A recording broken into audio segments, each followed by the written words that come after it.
জনাব হাসনাত আব্দুল্লাহ কুমিল্লা সরাসরি প্রশ্ন করবেন, ব্যাখ্যার প্রয়োজন নেই।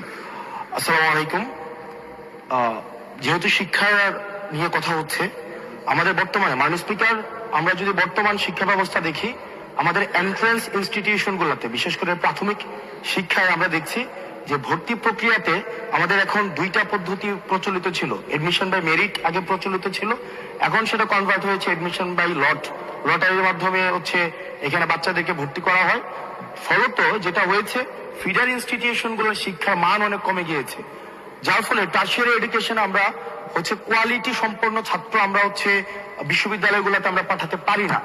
এখন মাননীয় মন্ত্রী মহোদয়ের কাছে আমার প্রশ্ন থাকবে, এই যে প্রাইমারি স্কুলে বাচ্চাদেরকে ভর্তি করানোর ক্ষেত্রে আমরা কি ভর্তি প্রক্রিয়াটা আমরা পরিবর্তন করব কিনা, নাকি এই যে এডমিশন বাই লটারির মাধ্যমে আমরা নিব এবং মেরিটকে আমরা সবসময় দমায় রাখবো, নাম্বার ওয়ান।